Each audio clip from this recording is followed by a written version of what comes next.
Argentina গোল করতে ব্যর্থ, সমস্যাটা আসলে কোথায়? আর্জেন্টিনা যেই ধরনের খেলা খেলতেছে পেরুর এগেনস্টে কিংবা বিগত ম্যাচটা প্যারাগুয়ের এগেনস্টে যেইভাবে সেকেন্ড হাফটা খেলছে, এখন পেরুর এগেনস্টে যেইভাবে শুরু করছে, কোনোভাবেই সন্তুষ্ট মানে থাকা যাচ্ছে না। এই খেলা দেখে স্যাটিসফাইড হওয়ার মতো আসলে তেমন কিছুই ওইভাবে পাওয়া যাইতেছে না। আমার কাছে মনে হচ্ছে যে আসলে মিডফিল্ডের খেলাটা কোনোভাবেই মানে ওইভাবে রান করতেছে না, বা যেই ধরনের বিল্ড আপের প্রয়োজন ছিল বা মিডের সাথে যেভাবে উইঙ্গের সম্পর্ক থাকার দরকার ছিল, কোনোভাবেই মানে সেইটার দেখা পাওয়া যাইতেছে না। এই যে খেলাটা, এইটা কোনোভাবেই স্যাটিসফ্যাকশনের যে বিষয়টা, সেইটা নিয়ে আসার কোনো মানে কোনো ধরনের কোনো পসিবিলিটিসই তৈরি করতেই পারতেছে না। এই মানে সবচেয়ে বড় সমস্যাটা হচ্ছে এখন অবধি নেট টাচ করতে পারে নাই, মানে 45 মিনিটস, আর গত ম্যাচটার 45 মিনিটস, মানে পুরো একটা বড় একটা সময় হয়ে গেছে, কিন্তু স্কোরিংয়ের দেখা পাইতেছে না। এটা কোন ধরনের মানে কোন দিকে সমস্যাটা শুধু বাড়তেই আছে, কোনোভাবে কমার কোনো বিষয় দেখতেছি না। 45 মানে একটা পুরো একটা হাফের মধ্যে স্কোর করতে ব্যর্থ হইতেছে, মানে এইটা উম, মানে আমার কাছে মনে হইতেছে যে মানে খেলাটা কোনোভাবেই এই যে এই ধরনের পরিকল্পনা নিয়ে আগানো হচ্ছে কিংবা যেইভাবে খেলা খেলতে চাওয়া হইতেছে,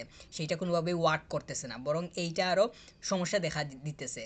লাউতারো মার্তিনেজ, হুলিয়ান আলভারেজ দুইটা প্লেয়ারকে গত ম্যাচে স্টার্ট করানো হয়েছে, এই ম্যাচে আবার দেয়া হয়েছে, কিন্তু গত ম্যাচে স্টার্ট করার পরে তো মানে ওইখানে স্টার্ট করার পরে তো যেই ধরনের খেলা হওয়া দরকার ছিল সেইটা তো হয়নি, বরং আরও অনেক সমস্যা দেখা গেছে।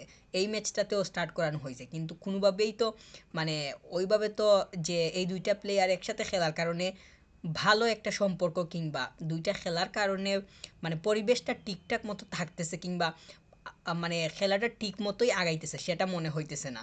কারণ লেফট সাইডে মানে লেফট উইং সাইডটা যে খুব ভালোভাবে ব্যবহার করা যাচ্ছে সেটাও মনে হচ্ছে না।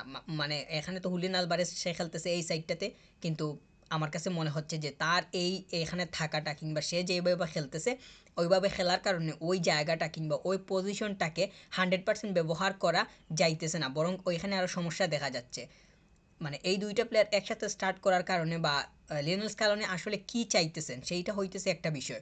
এই দুইটা প্লেয়ার বারবার স্টার্ট করাটা মানে মানে আমার কাছে মনে হয় যে ওই জায়গাতে বিশেষ করে লেফট উইং সাইডটা মানে মূল কথা হইতেছে যে ওই সাইডটাতেই কোনো ধরনের মানে স্টাবিলিটি কিংবা ওইখান থেকে যেই ধরনের খেলার মানে প্রোভাইড করার দরকার সেইটা পাওয়া যাচ্ছে না। ওইখানে যদি প্রপার একজন উইঙ্গারকে ব্যবহার করা যাইতো কিংবা উইঙ্গারকে দেওয়া হইতো, আমার কাছে মনে হয় যে ওই জায়গাতে আরও ভালো মানের মানে ওই জায়গা থেকে আরও ভালো মানের সাপ্লাই পাওয়ার সম্ভাবনা থাকতো। মাঝখানটাতে তো এনজো ফার্নান্দেজ, ম্যাকলিস্টার তারা স্টার্ট করে খেলতেছে, কিন্তু মানে যেই ধরনের খেলা তাদের দরকার কিংবা তাদের কাছ থেকে এক্সপেক্টেড তারা তো ওইটার ধারে কাছেও যাইতে পারতেছে না, বরং আরও মানে তারা আমার কাছে মনে হইতেছে যে তারা এই বর্তমান সময়ে কিংবা এই উইন্ডোতে যেইভাবে খেলতেছে এখন পর্যন্ত তাদের কাউকেই কোনোভাবেই মানে ঠিকঠাক অবস্থানেই লাগতেছে না। উম, আর রদ্রিগো দে পল সে যে খুব বেশি হার্ড ওয়ার্ক করে খেলতেছে কিংবা তার যে খেলার ধরনটা কিংবা তার মেন্টালিটিটা যে খুবই হার্ড ওয়ার্কিং লেভেলের আছে, সেইটা গত ম্যাচেও মনে হয়নি।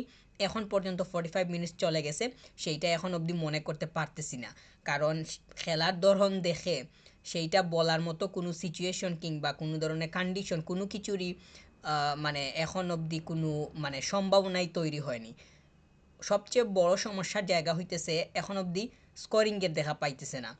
অবশ্য এটা একটা ভালো দিক হইতেছে যে ডিফেন্স ভালো করতেছে কিংবা মানে বলটা যে ব্যাকসাইডের দিকে খুব বেশি যাইতেছে সেটা হচ্ছে না, কিন্তু মাঝখান এবং ফাইনাল থার্ড এই দুইটা জায়গাতে বারবার কোনো একটা প্যাচ লেগে যাইতেছে কিংবা কোনো একটা সমস্যা সৃষ্টি হইতেছে। লিওনেল মেসি খেলতেছেন ন্যাচারাল অবস্থায় মনে হইতেছে, কিন্তু বারবার ফাউলের শিকার হইতেছেন। সেট পিসগুলোও পাইতেছে, অনেক সেট পিস পাইছে, কিন্তু সেট পিসগুলো কাজে লাগানোর যেই মানে কোনো ধরনের দেখা সেইটা তো পাওয়া যায়নি। মোট কথা স্কোরিং হচ্ছে না, স্কোরিংটাই সমস্যা, কিন্তু স্কোরিং দরকার। স্কোর যদি না হয় তাহলে কিন্তু কনফিডেন্স কোনোভাবেই বুস্ট হবে না কিংবা কথা বলার ধরন কিংবা খেলার ধরন কোনোটাই পাল্টাবে না। কনফিডেন্সকে বুস্ট করতে হলে আগে স্কোরিংয়ের প্রয়োজন আছে। স্কোরটা যদি নিয়ে আসা যায় তাহলে দেখা যাবে যে খেলার মানে চিত্রটাই অনেকটাই পাল্টে যাবে কিংবা মানে ধরনটাই অন্যরকম হয়ে যাওয়ার সম্ভাবনা থাকবে। মাঝখান এবং সামন দুইটা জায়গাতেই ব্যালেন্সের খুব বেশি প্রয়োজন আছে, আরও বেশি, মানে এখন অবধিও যে খুব ভালোভাবে আগাইতেছে সেটা কোনোভাবেই মনে হইতেছে না। আর আমার কাছে বারবার মনে হচ্ছে যে গত ম্যাচটাও যেভাবে গেছে এই ম্যাচটাও এখন অবধি ওইভাবেই যাইতেছে, উইংকে ব্যবহার করা যাচ্ছে না, মানে বিশেষ করে লেফট উইং সাইডটা। আমি এটা নিয়ে আমার আগের ইয়াতে অনেক কথা বলছি, কিন্তু এই জায়গাতেও আমার কাছে মনে হচ্ছে যে বারবার সমস্যা দেখা যাচ্ছে, এই সমস্যাটা বারবার ভুগাইতেছে। কিন্তু এই জায়গাতে যদি হাত দেওয়া না হয় কিংবা এইটা থেকে কীভাবে সলিউশন বের করা যায় এবং বের করে ওইটা ঠিক করা যায় সেইটার দিকে যদি যাওয়া না হয়, তাহলে আমার কাছে মনে হয় যে এই ম্যাচটাও মানে পরবর্তী সময়টা অর্থাৎ পরবর্তী 45 মিনিটস ওইখানেও দেখা যাবে যে একই ধরন দেখা যাচ্ছে, যেইটা নিয়ে ভুগতে হবে। তবে তবে পরবর্তী 45 মিনিটসে অবশ্যই এক্সপেকটেশন আছে যে ওইখানে গিয়ে হয়তো ভালো মানের ফুটবল দেখা যাওয়ার সম্ভাবনা থাকবে। আর ভালো মানের ফুটবল বলতে কি বুঝাইতেছি, এই মুহূর্তে স্কোরিং লাগবে, স্কোরিংটাই হইতেছে এখন মুখ্য বিষয়। এত মানে পাস খেলে কিংবা এত মানে লং পাস, শর্ট পাস, কোনো কিছুরই এই মুহূর্তে প্রয়োজন দেখতেছি না এত বেশি। এখন মানে মূল কথা হইতেছে স্কোরিং। গত ম্যাচটাতেও স্কোরিংয়ের প্রবলেম ছিল, এখনও মানে একটা হাফ চলে গেছে, কোনো স্কোরিংয়ের কোনো মানে কোনো কিছুই মানে তৈরি হইতেছে না। এইটা কোনোভাবেই এক্সপেক্টেড না, বরং এইটা আরও বেশি মানে মানে কনফিডেন্সকে আরও ডাউন করতেছে। স্কোরিংটা হচ্ছে মূল কথা। দুইটা মেইন স্ট্রাইকার কিংবা মানে বর্তমান সময়ের মানে টপ লেভেলের যে টপ সারির যে দুইটা স্ট্রাইকার আছে একসাথে খেলতেছে, তাও স্কোরিংয়ের দেখা পাওয়া যাইতেছে না। তো দুইটা স্ট্রাইকার একসাথে নামিয়ে দিলেই যে মানে স্কোর চলে আসবে সেইটারও কোনো সম্ভাবনা নাই, বরং হচ্ছে এখানে মানে সঠিকভাবে ব্যবহার করাটা দরকার।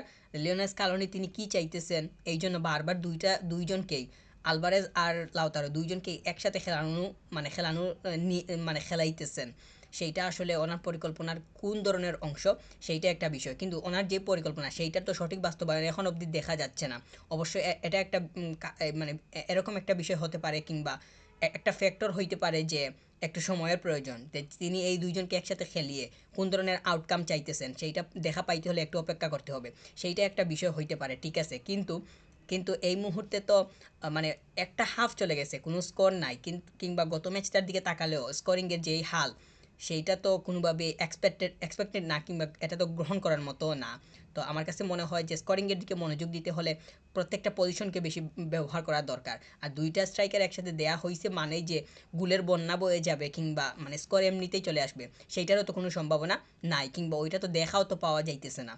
আমার কাছে মনে হয় যে একটা স্ট্রাইকার তুলে নেওয়া দরকার হবে, মানে হুলিয়ান আলভারেজকে বা যে কোনো একজনকে এখান থেকে সরিয়ে নিয়ে লেফট উইং সাইডটাতে প্রপার একজনকে সিলেক্ট করতে হবে। গার্নাচো তো ফিট অবস্থায় আছে, তাকে প্রেফার করা হচ্ছে না কেন সেটাই তো মানে বুঝতে পারতেছি না। কিংবা লিওনেল স্কালোনি এই দুইজনকে একসাথে খেলাইতেছেন, কিন্তু খেলানোর যে পরিকল্পনা সেটা তো দেখা পাওয়া যাচ্ছে না, কিংবা স্কোরিংটা তো হইতেছে না।